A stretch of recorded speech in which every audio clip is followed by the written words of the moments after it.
Bonjour à toutes et à tous, bienvenue sur Grand Lille TV, votre chaîne d'information régionale avec un invité pour les 7 prochaines minutes.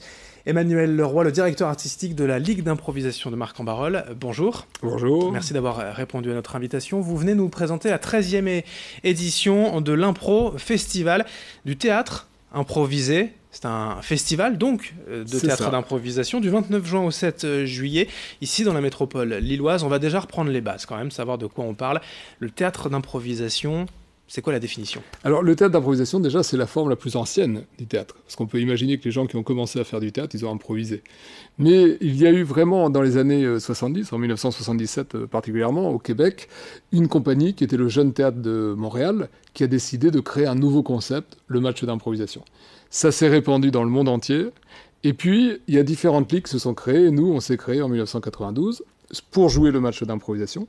Mais très vite, on a inventé d'autres concepts. Et le festival, l'Impro Festival, eh bien, il n'y aura pas de match d'improvisation dans l'Impro Festival, mais il y aura des tas d'autres formes de spectacles pour que les gens découvrent que l'improvisation, c'est sans limite. Et par définition, l'improvisation, ce n'est pas écrit. C'est ça. Par rapport au théâtre, c'est-à-dire que les artistes, les comédiens arrivent sur scène sans véritablement savoir ce qu'ils vont dire. Ils ne savent absolument pas ce qu'ils vont faire. Ça, c'est sûr. Alors souvent, les gens dans les matchs d'impro, on leur donne des thèmes, ils ont quelques instants pour réfléchir. Ils ont 20 secondes. Ouais. Ce qui est quand même assez rapide. Là, on n'a pas forcément 20 secondes, et souvent les gens nous disent à la fin des spectacles, mais est-ce que vous n'avez pas préparé, ou est-ce que vous n'avez pas des ficelles, ou est-ce que vous n'avez pas des... Non, on n'a rien du tout. Et c'est ça notre plaisir. Notre plaisir, c'est vraiment d'inventer sur scène en direct. À chaque fois, vous arrivez à retrouver finalement de nouvelles blagues, de nouvelles chutes, de nouvelles situations et mises en scène. C'est le défi, et c'est ce qui nous amuse.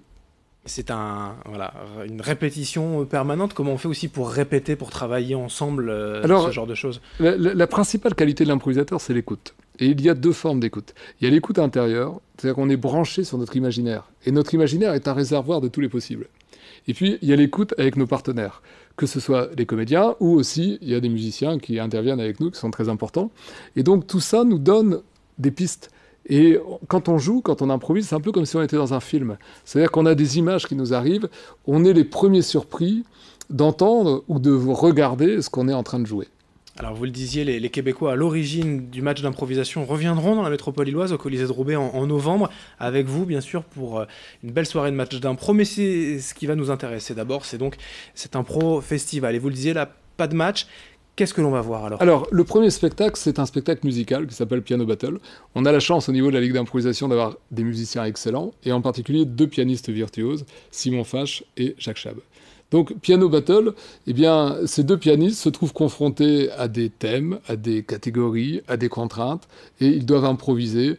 Et c'est vraiment un spectacle, je dirais, qui rend accessible la musique. C'est-à-dire que si vous aimez la musique, vous allez vous régaler. Mais si vous n'aimez pas la musique, vous allez aussi vous régaler, parce qu'on va passer à travers tous les genres. On va avoir de la musique baroque, on va avoir de la musique classique, on va avoir de la musique romantique, on va avoir de la musique très contemporaine, on va avoir du reggae, on va avoir de la musique de variété, toutes les formes possibles et imaginables, des musiques de films. Et tout ça est improvisé, bien sûr. Et à la fin de chaque improvisation, le public vote.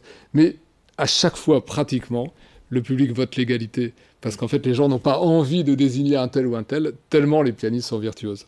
Et tout ça saupoudré d'humour. Saupoudré d'humour, voilà, toujours. Voilà. Ça, c'est essentiel. Avec Simon Fache, on le connaît aussi ici, on l'a déjà reçu, il y a forcément un peu d'humour. Voilà. Et rien n'est enregistré, rien ne sera gardé, en fait. Tout cela s'envole quelque part. Oui, alors ça, c'est le côté éphémère. Vous avez raison d'insister là-dessus. C'est-à-dire que les spectateurs, en quelque sorte, sont privilégiés. C'est-à-dire ceux qu'ils vont voir, ceux qu'ils vont entendre ce soir-là, il n'y a que eux qui le connaîtront. Il n'y aura pas de tournée ou autre de ce spectacle, c'est du one-shot. Pour le reste, c'est identique ce que l'on va voir à la Rianderie, par exemple, à Marcq-en-Barœul, que ce soit pour les grands, pour les enfants aussi. Oui, alors pour les grands, il y a différentes formes de spectacles. Il y a par exemple un spectacle sur la vie de couple, qui s'appelle « À nous deux ». Et donc là, les spectateurs viennent, et puis on leur remet une feuille de papier, et on leur demande d'imaginer, d'écrire une lettre à un couple. Et ensuite, toutes ces lettres sont mises dans une boîte aux lettres sur scène, et les comédiens tirent une lettre, lisent la lettre, et reçoivent l'information, et se mettent à réagir, comme si un couple recevait dans sa boîte aux lettres la lettre du directeur de l'école, du vétérinaire, du voisin, d'une vieille tante en Amérique, etc., etc. Et vous le dites, et vous avez raison, on a aussi, cette année, voulu proposer un spectacle jeune public. C'est un spectacle qu'on tourne depuis plusieurs années, qui s'appelle Impromôme, parce que avec les jeunes, on va évidemment travailler autrement. C'est-à-dire le point de départ des improvisations, ça va être des petits objets. C'est-à-dire qu'il y a un enfant qui arrive sur scène, on a une malle avec des objets, va choisir un petit objet, va nous dire voilà, c'est avec ça que j'aimerais que vous improvisiez, et ça va être le point de départ de l'improvisation, en rapport au niveau du vocabulaire et de l'imaginaire avec l'âge des spectateurs. Et les enfants, quand ils jouent, forcément, ils ont plein d'imagination, ils créent des situations, des personnages, mais de les mettre sur scène, c'est un public fertile? Alors oui, alors c'est pas eux qui jouent, c'est nous qui jouons, Oui. mais ce sont des spectateurs qui entrent dans notre imaginaire avec une facilité extraordinaire. Et par rapport à ce que vous venez de dire sur le fait que les enfants jouent, vous avez une grande metteur en scène française qui s'appelle Ariane Nouchkine, qui dit à ses comédiens « jouez comme des enfants dans la cour de récréation ». Ça veut dire en libérant notre imaginaire sans peur et en s'amusant. Les spectacles donc de l'Impro Festival, c'est pour tous les publics, véritablement. Faut pas avoir de base un cursus théâtral, justement. Ah oui, alors c'est même le contraire. C'est-à-dire qu'on se rend compte qu'on a fait des sondages pour savoir un petit peu qui était notre public. Et je dirais que la majorité de notre public, peut-être 80%, n'a pas forcément l'habitude d'aller au théâtre. Et l'improvisation, c'est une forme accessible, parce que c'est une forme qui est remplie de surprises et d'humour. Et les gens se prêtent au jeu et se disent « mais si on était à leur place, qu'est-ce qu'on ferait ?» Et après, on a le plaisir de constater qu'on a des spectateurs qui, une fois qu'ils sont venus à l'improvisation, eh bien, vont aller voir les comédiens ou les musiciens de la Ligue d'impro qui jouent dans des formes traditionnelles de spectacle, et donc vont aussi s'amuser à aller au théâtre.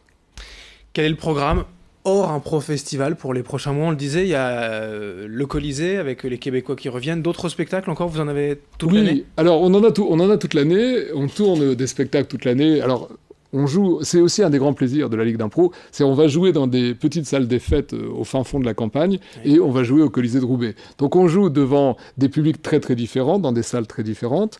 Il y a un programme de matchs d'improvisation. Vous en avez parlé, le 8 novembre, c'est au Colisée de Roubaix avec les légendes du Québec. On va retrouver ensuite au Théâtre Charcot en janvier et en mars des matchs d'improvisation. On va avoir Piano Battle qui va se jouer aussi au Colisée de Roubaix le 28 janvier.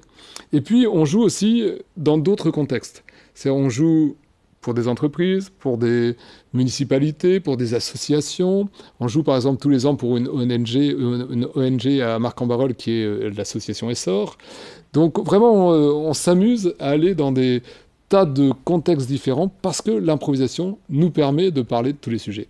Mais l'Impro Festival, en tout cas la 13e édition, dès ce week-end, le 29 juin jusqu'au 7 juillet dans la métropole lilloise, avec Emmanuel Leroy, le directeur artistique de la Ligue d'impro de Marc, ligueimpromarc.com pour avoir toutes les infos. Exactement. Merci d'être venu à vous aujourd'hui sur Grand Lille TV. Merci à vous également de nous avoir suivis. Dans un instant, d'autres informations à suivre.